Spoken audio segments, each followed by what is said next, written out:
आज मी 3 भागामध्ये साधारण माझा विचार मांडायचा प्रयत्न करणार आहे. एक, भारतीय संस्कृतीची महानता, तिच्या उत्थानाचे प्रयत्न आणि वर्तमान काळात तिच्यावर होणारे आघात. आपल्या सगळ्यांना कल्पना आहे, आपली भारतीय संस्कृती ही जगातली सगळ्यात प्राचीन संस्कृती अशी तिची ओळख आहे. जगामध्ये अनेक संस्कृत्या निर्माण झाल्या. उदाहरणार्थ झालं तर 3000 वर्षांपूर्वी पिरॅमिडची निर्मिती करणारं इजिप्त, तिथली संस्कृती आज अस्तित्वात नाही. तसंच इराणमध्ये पर्शियन संस्कृती होती, तीही आपलं अस्तित्व हरवलेली आहे. ग्रीक आणि रोमन संस्कृती की ज्या आपल्याला माहिती होत्या, त्याही त्यांचं अस्तित्व हरवून गेलेलं आहे. या सर्व संस्कृतींवर 2 व्यक्तीने निर्माण केलेल्या संस्कृतींचं आक्रमण झालेलं आहे, ख्रिश्चन आणि इस्लाम. या सर्व संस्कृत्या आपलं अस्तित्व हरवून गेलेल्या आहेत आणि दुर्दैवाने त्या संस्कृतींच्या वंशजांनी आपल्या मूळ संस्कृतीशी नातं तोडून टाकलेलं आहे. नुकतीच घटना घडलेली अफगाणिस्तानमध्ये तो बामियांचा बुद्ध जगाला अहिंसेचा विचार सांगत होता. दुर्दैवाने तिथल्या तालिबानी त्या संस्कृतीने किंवा तालिबानी वृत्तीने त्याचा विध्वंस केलेला आहे. आणि अशा पार्श्वभूमीवर जगामध्ये एकही प्राचीन संस्कृती नाही. एकमेव संस्कृती आहे ती म्हणजे आपली भारतीय संस्कृती. आज ती का आहे, कशी आहे, तर आपण सगळेजण ज्या ऋषी मुनींनी, महान विभूतींनी या संस्कृतीला दिशा दिली, प्रभू रामचंद्र आणि भगवान श्रीकृष्ण यांच्या विचारावर चालणारी आजही आपली भारतीय संस्कृती आहे. आपण त्यांना आपले वंशज मानतो, आपले पूर्वज मानतो आणि त्यांच्याच तत्वज्ञानावर आपले वाटचाल चालू आहे. हजारो ऋषी मुनींनी या संस्कृतीला दिशा दिलेली आहे. या संस्कृतीच्या अस्तित्वाची महती काय आहे, कशामुळे ही संस्कृती आजही आहे, तर ही संस्कृती परिवर्तनशील आहे.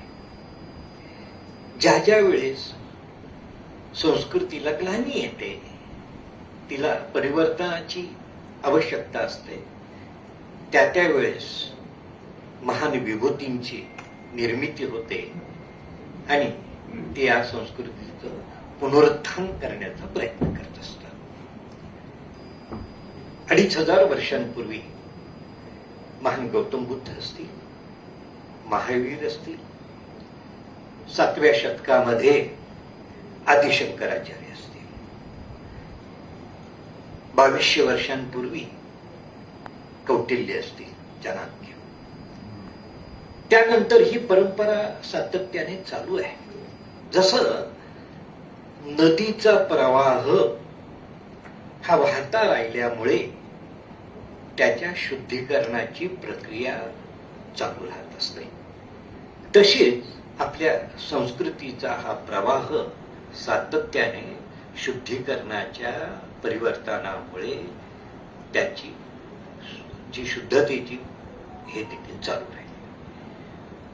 आणि म्हणूनच इथं संत श्रेष्ठ ज्ञानेश्वर माऊली निर्माण झाले, गुरु नानक निर्माण झाले, संत एकनाथ महाराज निर्माण झाले, तुकोबाराय निर्माण झाले. आणि म्हणूनच इथं महात्मा फुले असतील, राजश्री शाहू असतील आणि बाबासाहेब आंबेडकर निर्माण होऊ शकले, लक्षात ठेवा.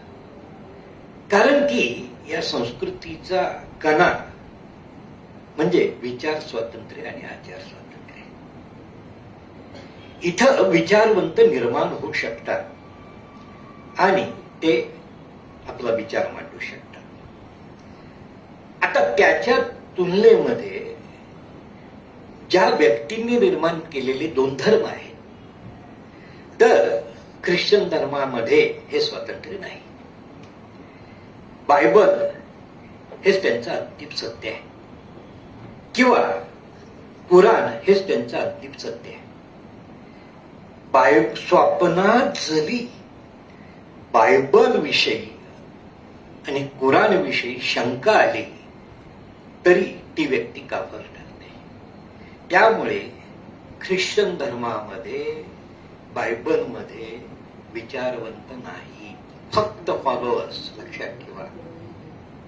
म्हणजे येशू ख्रिस्ताने 2000 वर्षांपूर्वी निर्माण केलेलं बायबल 21व्या शतकातही अंतिम सत्य मानलं जातं आणि 1400 वर्षांपूर्वी निर्माण झालेलं कुराण हेच अंतिम सत्य असा त्यांचा विश्वास आहे. या उलट आपल्याकडं साधू संत सत्पुरुष नेहमी आपला विचार सांगत आले आणि तो विचार समाज स्वीकारत आलेला आहे. आणि म्हणूनच भारतीय संस्कृती ही सातत्याने प्रवाहित राहिलेली आहे. जगामध्ये काल ती गुरुस्थानी होती, जगाला तिने दिशा दिलेली आहे आणि आज वर्तमान काळाच्या पार्श्वभूमीवर जग एका विनाशकारी युद्ध असेल किंवा तत्सम संघर्षाच्या या पार्श्वभूमीवर भारतीय संस्कृतीला या विश्वाच्या कल्याणासाठी मोठं कार्य करावं लागेल. उदाहरणार्थ सांगायचं झालं तर ज्ञानेश्वर माऊलींनी आपल्या संस्कृतीच्या माध्यमातून विश्वाचं कल्याण त्या पसायदानाच्या माध्यमातून म्हटलेलं आहे. विश्वगीत होईल असं ते पसायदान आहे. आता या संस्कृतीवर मी मगाशी सांगितलं की दोन महत्वाची आक्रमणं की जी आक्रमणं आपण थोपू शकलो नाही. इथं शक आले, हुन आले, कुशाण आले, रोमन आले, ग्रीक आले, पण या सगळ्यांना आम्ही आपल्यात सामावून घेतलं. परंतु या दोन रानटी आक्रमणं मात्र आपल्यासाठी आजही मोठी आव्हान आहे आणि त्यासाठी आपल्या सगळ्यांना कल्पना आहे की या आक्रमणाशी आम्ही संघर्ष करत आलो. परंतु एक महत्वाचा जो संघर्ष, यशस्वी संघर्ष 500 वर्षानंतर तो शिवाजी महाराजांनी केला. शिवाजी महाराजांनी एक 4-5 ओळीत जर त्यांचं अतिशय महत्वाचं कार्य सांगायचं असेल तर शिवाजी महाराजांनी भयग्रस्त झालेला हिंदू समाज, भारतीय समाज की सातत्याने पराभवांमुळे एक प्रकारची आपल्या समाजामध्ये निराशा निर्माण झालेली होती आणि समाज भयग्रस्त झालेला होता आणि आम्ही पुन्हा या संघर्षामध्ये कधी यशस्वी होऊ का याविषयी समाजाच्या मनामध्ये शंका निर्माण झाली. आणि अशा पार्श्वभूमीवर शिवाजी महाराजांनी आपल्या हिंदू समाजाला भयमुक्त केलं आणि त्यांना संघर्षासाठी उभं केलं. शिवाजी महाराजांनी समाजाला आपल्या बरोबर घेऊन हा संघर्ष यशस्वी केलेला आहे. त्याचबरोबर आणखी एक मोठं कार्य शिवाजी महाराजांच्या समांतर पातळीवर इथं उभं राहिलेलं होतं. आपल्या सगळ्यांना कल्पना आहे, आता महाराष्ट्राच्या बाबतीत पार्श्वभूमीवर बोलत असताना की 1294 मध्ये अल्लाउद्दीन खिलजीच्या आक्रमणानंतर दक्षिण भारतातलं ते मोठं यादव साम्राज्य नष्ट झालं. यादव साम्राज्य नष्ट झाल्यानंतर एक काळोखी रात्र असे बाबासाहेब पुरंदरेंनी 300 वर्षाची वर्णन केलेलं आहे. पुढे विजयनगर साम्राज्य निर्माण झालं. अशा पार्श्वभूमीवर की कुठलंही राष्ट्र, संस्कृती आणि समाज याच्या रक्षणासाठी एक क्षात्र धर्म अस्तित्वात असावा लागतो. परंतु ना राजसत्ता ना राष्ट्रधर्म पालन करणारा वर्ग इथं अस्तित्वात होता. आणि अशा संकट समयी या संस्कृतीचं रक्षण कोणी केलं तर ते आपल्याला लक्षात येईल. साधू संत आणि सत्पुरुषांनी केलेले आहे. आणि म्हणून बघा, हे भारतात घडलं. जग बघा, एका बाजूला सगळं जग या रानटी आक्रमणाशी झुंज करू शकलेलं नाही, संघर्ष, आणि ते पतन झालेलं आहे. सगळ्या संस्कृतींचं पतन झालेलं आपल्याला पाहायला मिळतं. परंतु अशा पार्श्वभूमीवर भारतीय संस्कृती मात्र टिकून राहिलेली आहे. म्हणजे ज्यावेळेस रक्षणकर्ता वर्गही नाही, राज्यकर्ता वर्ग नाही, शासन नाही, आणि अशा वेळेस साधू संत आणि सत्पुरुषांनी या संस्कृतीचं रक्षण केलेलं आहे. महाराष्ट्रामध्ये बघा, अनेक संप्रदाय निर्माण झाले. महानुभाव संप्रदाय, नाथ संप्रदाय, भागवत संप्रदाय, दत्त संप्रदाय, गणेश संप्रदाय, असे अनेक संप्रदाय निर्माण झाले. या संप्रदायांचं या कार्यामध्ये मोलाचं योगदान आहे. आपल्या सगळ्यांना कल्पना आहे की आपल्या भागवत धर्माच्या विषयी बोलत असताना सर्व जातीतून संत निर्माण झालेले आहेत. चोखामेळा, नरहरी सोनार, सावतामाळी, गोरा कुंभार, अशा सर्व संतांनी हे कार्य आपल्या हाताशी घेतलेलं आहे. एवढंच नव्हे तर जनाबाईंसारख्या, बहिणाबाईंसारख्या स्त्री संतही निर्माण झाल्या. आणि त्या विपरीत परिस्थितीमध्ये आपली संस्कृती, आपला धर्म टिकून ठेवायचं, आपल्या चार म्हणजे घराच्या चौकटीमध्ये सार्वजनिक धार्मिक अधिष्ठान कार्य करण्याची त्यांना कुठलीही परवानगी नाही. मंदिर शिल्लक नाही.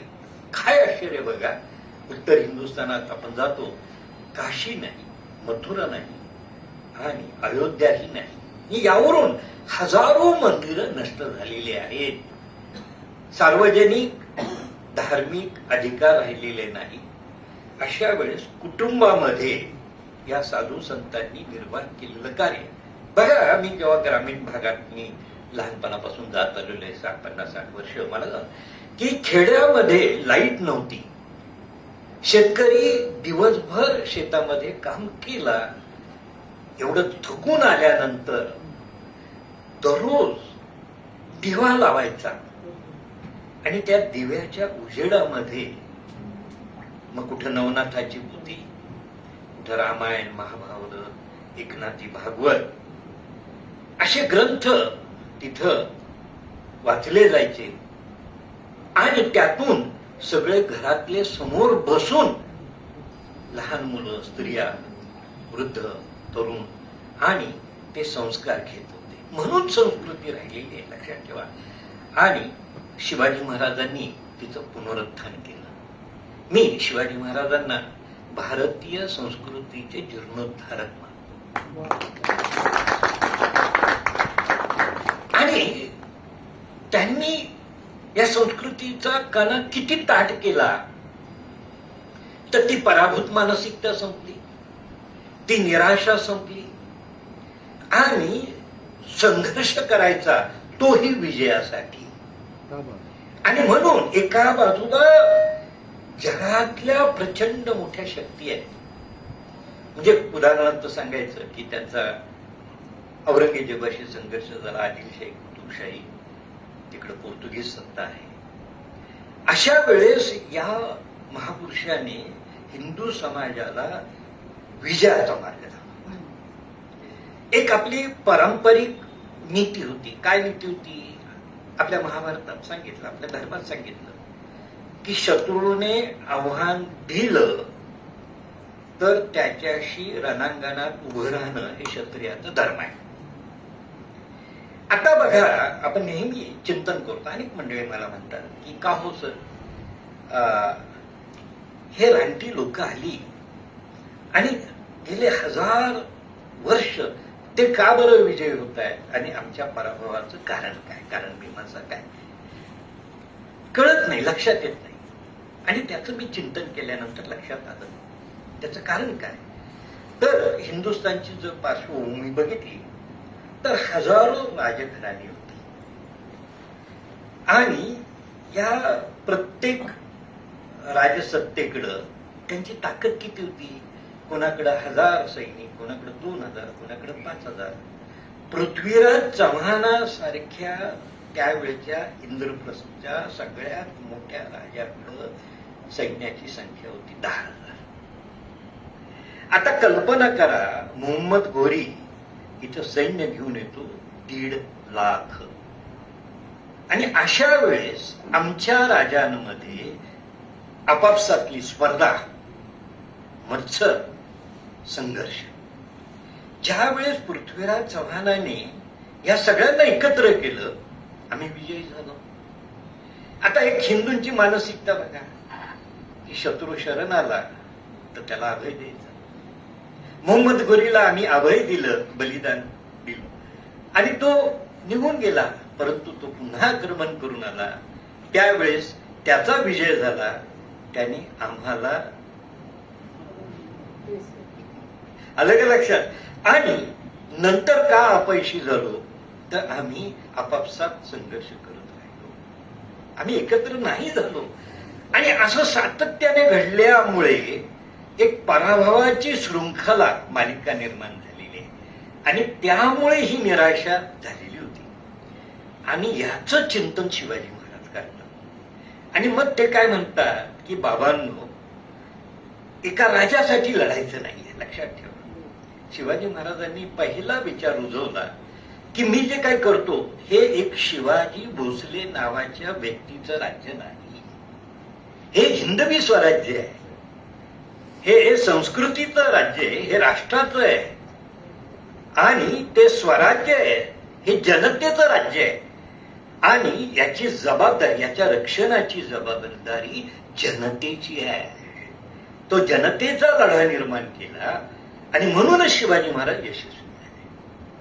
कारण की लोक लढ्याशिवाय हे कार्य कदापि, हा संघर्ष यशस्वी होणार नव्हता. तो शिवाजी महाराजांनी त्या पद्धतीने केल्यामुळे यशस्वी झाले. दुसरी गोष्ट की त्यांनी त्या इतिहासाचं इतकं चिंतन केलं होतं, पराभवाची त्यावेळेची त्यांनी केलेलं चिंतन हे इतकं की शत्रूने आव्हान दिलं म्हणून शत्रू जय्यत तयारी करून आलेला आहे. शत्रूची संख्या 1 लाखाची.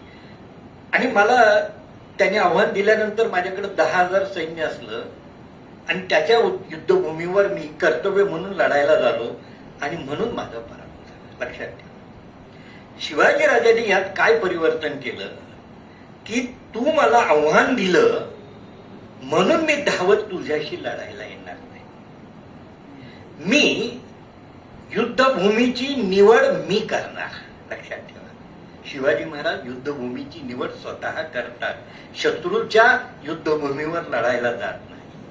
आणि युद्धभूमीची वेळ मी निवडणार. लक्षात ठेवा, शिवाजी महाराजांच्या यशाचं रहस्य काय आहे तर युद्धभूमी शिवाजी राजा निवडतात आणि युद्धाची वेळही शिवाजी महाराज. आणि तिसरी गोष्ट, शिवाजी महाराजांनी पहिल्यांदा आपल्या जनतेसमोर, आपल्या सहकार्यांसमोर ठेवलं की आपण कर्तव्य म्हणून लढायचं नाही, बलिदानासाठी लढायचं नाही, जोहार म्हणून लढायचं नाही, विजयासाठी लढायचं. लक्षात ठेवा, पहिल्यांदा सांगतो, शिवाजी महाराज हे बलिदानाला कारण नसताना मान्य करत नाही, अनिवार्यता म्हणून बलिदान स्वीकारतात. लक्षात ठेवा, सगळ्यात महत्वाचं आहे की आमच्या राजपूत बांधवांचं आणि शिवाजी महाराजांमधला विचारातला तो फरक आहे की राजपूत बांधव संघर्ष दिसला, समोर आव्हान झालं की संख्या किती असो आपली आणि त्यांची, आपलं लढणं कर्तव्य आहे. आणि त्या प्रचंड शक्ती समोर त्यांची दुबळी शक्ती उभी राहिली आणि त्यांना बलिदान द्यावं लागलं. शिवाजीराजांना बलिदान मान्य नाही, ते विजयासाठी लढायचं आहे हे त्यांचं उद्दिष्ट होतं. आणि म्हणून बघा, आता तो एक दोनच मिनिटं सांगतो बघा. 1648 साली फतेह खान पहिलं आक्रमण करून आला. हा राजा किती, हा व्यक्ती 18 वर्षाचा. शत्रूचं सैन्य होतं 20,000. शिवाजी राजाकडे किती असेल? 1,000.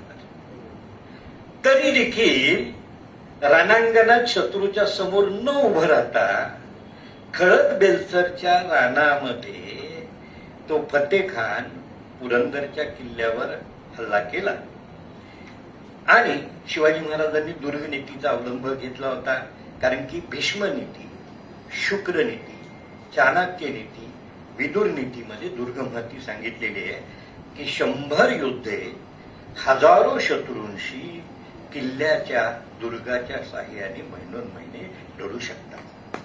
आणि म्हणून त्यांनी आपल्या राज्याच्या सीमेवर, लक्षात ठेवा, आपल्या राज्याला उपसर्ग होऊ नये, आपल्या जनतेला उपसर्ग होऊ नये म्हणून आपल्या राज्याच्या सीमेवर, पूर्वेवर त्यांनी पुरंदरच्या किल्ल्यावर संघर्ष करायचा ठरवला. तो फतेह खान आला, दिवसभर तिथं लढला, त्याला त्यांनी संघर्ष केला.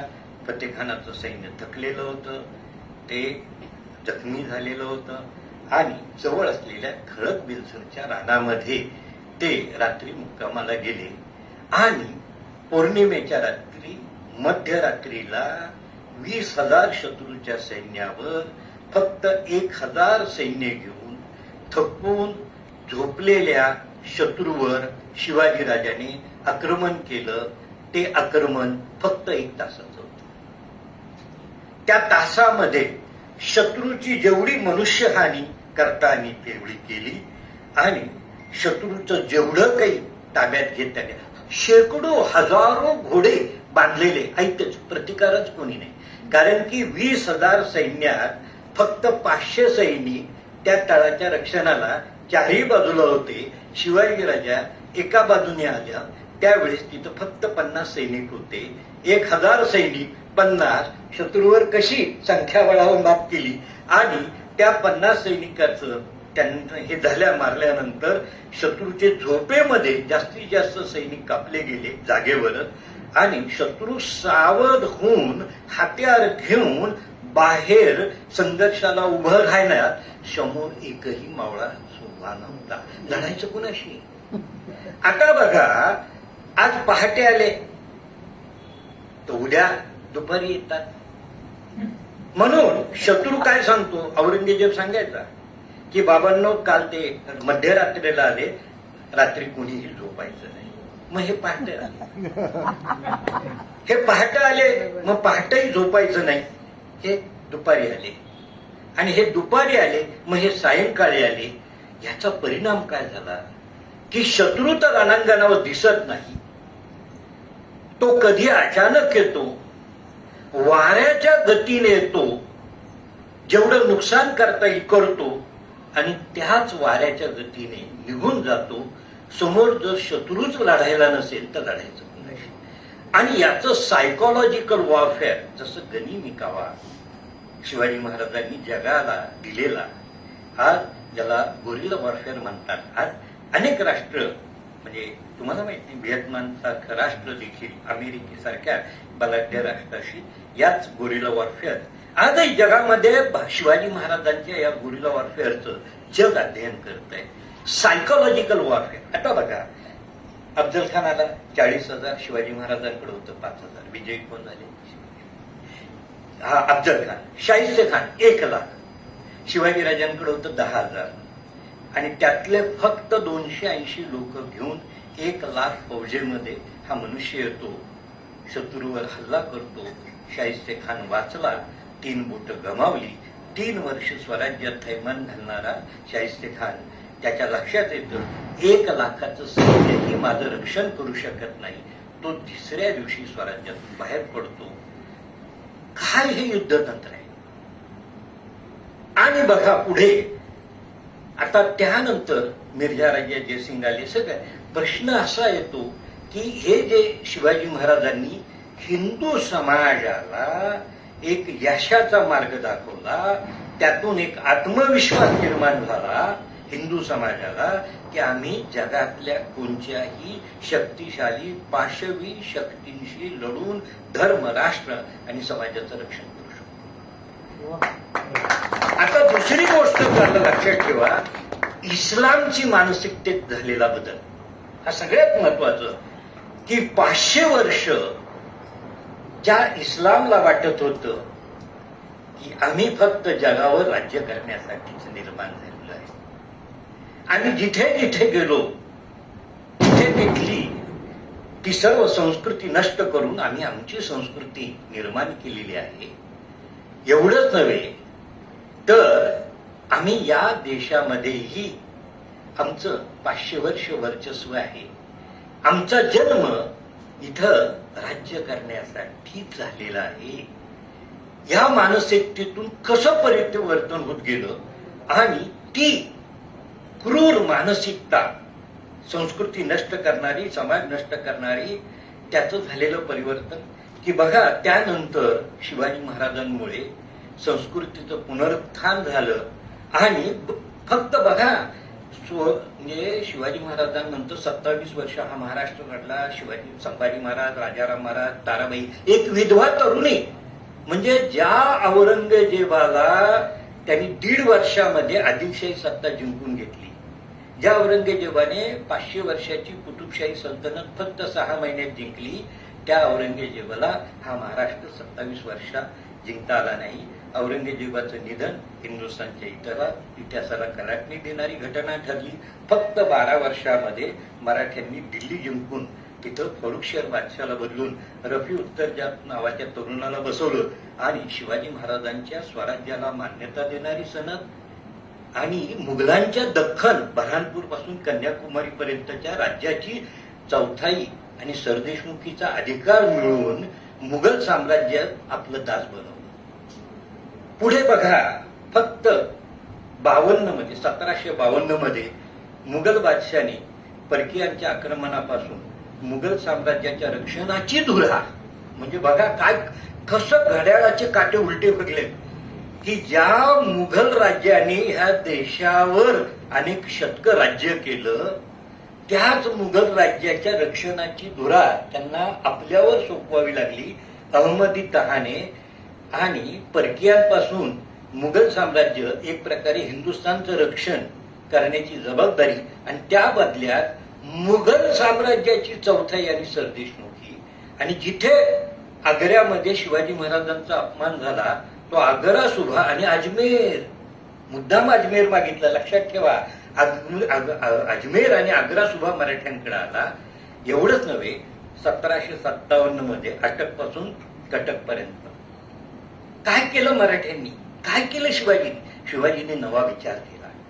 आता बघा 200 वर्ष त्या जगन्नाथपुरीची रथयात्रा थांबलेली होती, ती सन्मानपूर्वक सुरू झाली आणि नागपूरकर भोसल्याने जगन्नाथपुरीच्या रथयात्रेसाठी 300 गावं इनाम दिली. आणि बघा त्या हिमालयातून, खैबर खिंडीतून 2000 वर्ष, 2500 वर्ष आक्रमण होत आली. या देशातला एकही राज्यकर्ता आपल्या शत्रूच्या सीमेपर्यंत कधीही गेला नाही. पहिल्यांदा मराठे आपल्या भूमीपासून हजारो किलोमीटर लांब त्या अटकेपर्यंत जाऊन शत्रूशी जाऊन भिडले. आणि म्हणूनच शिवाजी महाराजांचं स्वप्न साकार झालं, असे तू हिमाचल, हिमालयाच्या शिखरापासून सागराच्या तीरापर्यंत मी मराठा साम्राज्य म्हणणार नाही, मी त्याला हिंदवी साम्राज्य म्हणतो. हे हिंदूंचं आहे. आणि आज आमच्या समोर आव्हान आहे, राजपुतांना हे आपलं वाटलं पाहिजे, जाटांना आपलं पाहिजे. प्रत्येक भारतीय हिंदू, भारतीय संस्कृतीच्या प्रत्येक व्यक्तीला हे आमचं साम्राज्य, कारण की यामुळे आमचं रक्षण झालेलं आहे. 27 वर्ष मराठ्यांनी औरंगजेबाला आपल्या छातीवर घेतलं आणि या छोट्याशा महाराष्ट्रात खिळून ठेवल्यामुळे सगळ्या भारतातल्या हिंदू समाजाचं संस्कृतीचं रक्षण झालं आणि त्यांच्यामध्ये आपण पुन्हा उभं राहण्याची एक ताकद मिळाली. म्हणजे जाटांचं राज्य सूरजमल जाट, तिकडं शिखांचं राज्य आणि राजस्थानामध्ये राजपुतांना आत्मविश्वास निर्माण झाला आणि म्हणून त्यांनी पुष्करमध्ये संमेलन घेतलं आणि सांगितलं की यापुढे एकही राजपूत राजा आपली मुलगी मुघलांच्या घरात देणार नाही. याचं कारण शिवाजी महाराजांनी त्यांना अस्मिता दिली होती. लक्षात. आणि बघा पुढं पानिपतवर बलिदानही दिलं. परत 71 साली मराठ्यांनी दिल्ली जिंकली आणि त्या 71 सालापासून 1803 पर्यंत मराठ्यांनी हिंदुस्थान आणि दिल्लीचं रक्षण केलं. आणि म्हणून जनरल लेग ज्यावेळी दिल्लीवर चालून आला, कोणी आलं नाही दिल्लीच्या रक्षणाला. 15,000 मराठे 7 सप्टेंबर 1803 या दिवशी दिल्लीच्या रक्षणासाठी नोएडा रेसकोर्स मध्ये ते युद्ध झालं आणि तिथं संघर्ष करत राहिले. आणि म्हणून जनरल लेग दिल्ली विजयाचा इतिहास लिहितो की आम्ही दिल्ली मुघलांशी लढून नाही तर मराठ्यांशी लढून घेतली. एवढंच नव्हे, आग्र्याचा किल्ला हाही परवाच मी 31 मार्च 1787 ला आग्र्याच्या किल्ल्यावर जिथं शिवाजी महाराजांचा अपमान झाला तो आग्रा किल्ला जिंकून घेतला महाजी शिंद्यांनी. आणि त्यानंतर 1803 पर्यंत आग्र्याच्या किल्ल्यावर मराठ्यांचा शिवरायांचा भगवा फडकत राहिला. तुम्हाला आश्चर्य वाटेल, काय वाटलं असेल औरंगजेबाला त्याच्या आत्म्याला, अरे मी कशासाठी हट्ट केला आणि ज्या आग्र्याच्या किल्ल्यात त्या शिवाजीला संपवण्याचा प्रयत्न केला त्याच आग्र्याच्या किल्ल्यावर शिवाजी राजाचं भगवं निशाण फडकतंय. आणि सगळ्यात मजेशीर गोष्ट, त्या आग्र्याच्या किल्ल्यासमोर औरंगजेबाचं स्मारक नाही तर त्या आग्र्याच्या किल्ल्यासमोर शिवाजी महाराजांचं स्मारक. आमचे स्मारक कोणी केलं मी शतशः धन्यवाद देईल. अग्रवाल समाजाने 20 वर्ष संघर्ष केला आणि अटल बिहारींच्या काळामध्ये ते स्मारक उभं राहिलं. आणि सगळ्यात आनंदाची गोष्ट, त्याच आग्र्याच्या दिवाने आम मध्ये त्याच औरंगजेबाच्या तख्तासमोर जिथे वजीर उभं राहून औरंगजेबाकडून आदेश घेत होता त्याच चौरंगावर उभं राहून निनाद बेडेकरांनी कवी भूषणाचं शिवाजी महाराजांवरचं काव्य म्हटलं. त्यापेक्षा कोणतं विडंबन. आणि म्हणून आज आपण इथं आहोत. आपली जी मानसिकता आहे ना की आम्ही हिमालयाचं रक्षण करणारे हा सह्याद्री आहे. आणि तीच भूमिका हिंदूंना पुढच्या काळात देश पातळीवर जागतिक पातळीवर आपल्या ह्या हिंदू संस्कृतीला जगाच्या रक्षणासाठी संवर्धनासाठी, कारण की जगाचं सगळं तत्वज्ञान विफल झालेलं आहे. जगाला विनाशाकडे घेऊन जाणारं तत्वज्ञान जगात आहे आणि जगाला एका महानतेकडं एका म्हणजे शाश्वत सुखाकडं घेऊन जाणारं तत्वज्ञान भारतीय आहे. आणि त्याच तत्वज्ञानाचा आपण सगळेजण उद्या पायी व्हायचंय आणि जगाला दिशा द्यायचंय.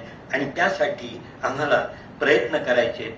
या मंगल प्रसंगी एवढंच व्यक्त करतो आणि जय हिंद, जय महाराष्ट्र, जय शिवराय.